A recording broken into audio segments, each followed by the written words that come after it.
Class 8 history chapter 2 next video action of the Sindh means Sindh पर अधिकार करना या हथियाने की जो साजिश थी उसके बारे में यहाँ पढ़ने जा रहे हैं। जैसा कि हम जानते हैं कि ब्रिटिश चाहते थे कि उनका पावर जो है शक्ति है वो अब सिंध तक भी फैलाया जा सके। इसके लिए उन्होंने ये चाहा कि सिंध पर किस तरह से कब्जा किया जाए। इसलिए सबसे पहले उन्होंने सिंध के जो अमीर थे उन लोगों के साथ मित्रता की। उसके साथ उन्होंने एक एग्रीमेंट किया जहाँ पर उन्होंने इस चीज़ के लिए श्योर हो गए कि जो सिंध में अब फ्रांसीसियों को बसने की अनुमति नहीं दी जाएगी। इसके साथ साथ विलियम बेंटिक और के माध्यम से सिंध के अमीरों को अंग्रेज़ों ने एक व्यापार संधि पर भी हस्ताक्षर करने के लिए फोर्स किया। इसके साथ संधि द्वारा अंग्रेज़ों ने सिंध के अनेक महत्वपूर्ण व्यापारिक सुविधाओं को प्राप्त किया और इसके तहत इस संधि के प्रावधान के तहत अब अंग्रेजों के राजनीतिक एजेंट के रूप में सिंध काम करने लग गया था। मगर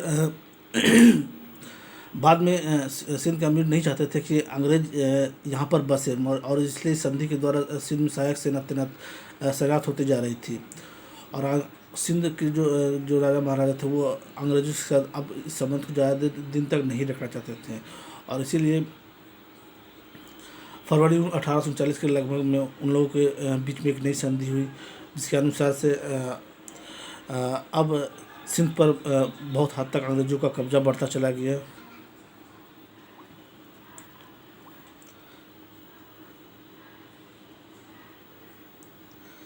नेक्स्ट हमारा है वॉर विद अफ़गानिस्तान।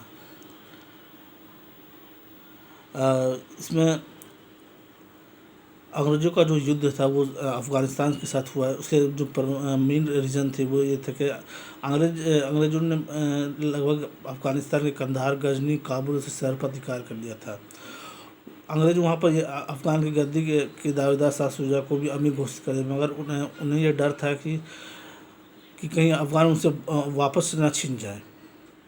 दूसरी बात ये भी थी कि उन्हें रशिया से भी इस बात का डर था ताकि कहीं रशिया उन पर हमला न कर दे।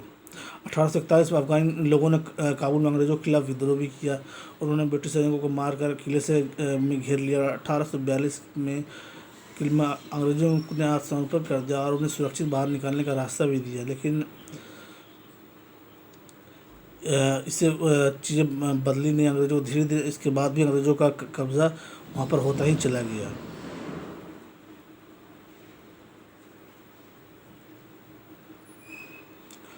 और एक समय उसके बाद एक समय ऐसा आया कि जब लॉर्ड डलहौजी के काल में और एलम्बर ने अफ़गानिस्तान पर फिर से अटैक किया और वहाँ पर अपना कब्ज़ा जमा लिया। वो अंग्रेज़ कभी नहीं चाहते थे कि रूस वहाँ पर रूस का भी उस पर कब्ज़ा हो।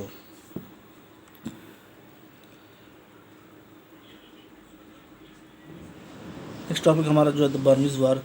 द फर्स्ट बर्मीज़ वार जो है इसके बारे में हम पढ़ेंगे। फर्स्ट बर्मीज़ वार जो था वो 1824 से 1826 के बीच में चला, जिसमें तीनों सेनाओं ने भाग लिया था। शुरू में तो अंग्रेज़ों को इसमें सफलता नहीं मिली क्योंकि वहाँ का जो मौसम था वो उनके प्रतिकूल था। 1825 के अंत तक असम, मणिपुर तथा बर्मी में सेनाएँ खदेड़ दी गई और आखिर से बर्मी सेनाएँ पीगू और 13 सरंज पर अधिकार कर लिया। बर्मी सेनापति मारे गए और 1820 तक ब्रिटिश सेना राजधानी आवा के निकट तक पहुंच गई। विवश होकर बर्मा सम्राट को अपमानजनक संधि करनी पड़ी। नेक्स्ट हमारा सेकंड बर्मीज़ वॉर जो है ये यादव की जो संधि थी उसका पालन करने के कारण 1840 में अंग्रेज़ों को बर्मा से अपनी रेजिडेंटली हटानी पड़ी और व्यापार की भी वृद्धि ना हो सकी। इस पर रंगून के असंतुष्ट अंग्रेज व्यापारियों ने लॉर्ड डलहौजी के पास बर्मी सरकार के विरुद्ध शिकायतें हुई। डलहौजी ने उन्हें सच मानकर संबोधित सैनिक अफसर को रंगून भेजा और अपने हाथ और से समस्या को सुलझाने के पीछे अधिक पेचीदा बना दिया और गवर्नर के व्यवहार से असंतुष्ट होकर वहाँ पर गोलीबारी और युद्ध की जैसी स्थिति उत्पन्न कर दी गई। अल्टीमेटम 1852 में युद्ध छिड़ दिया गया और संधि की केवल एक घोषणा द्वारा धमकी देकर बर्मा को समुद्रशाली पिंगू के और ब्रिटिश शासन में मिला लिया गया।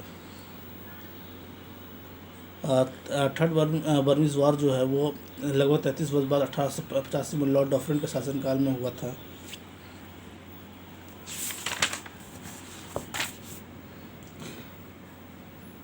इसके भी बहुत सारे रीजन थे कि उत्तरी बर्मा पर बढ़ते हुए फ्रांसीसी का दबाव था। सारे बर्मा को ब्रिटिश साम्राज्य में मिलाकर दक्षिण चीन से संपर्क स्थापित करना था, और इसलिए इन समस्याओं को सुलझाने के लिए बहाने से युद्ध छेड़ दिया गया। और इसके साथ ही विजित प्रदेशों को नियंत्रण में लाने में 5 वर्ष लगे। इस प्रकार बर्मा भारत का भी एक प्रांत बन गया था। नेक्स्ट टॉपिक हमारा द नेपाल वॉर, जो हम नेक्स्ट वीडियो में देखेंगे।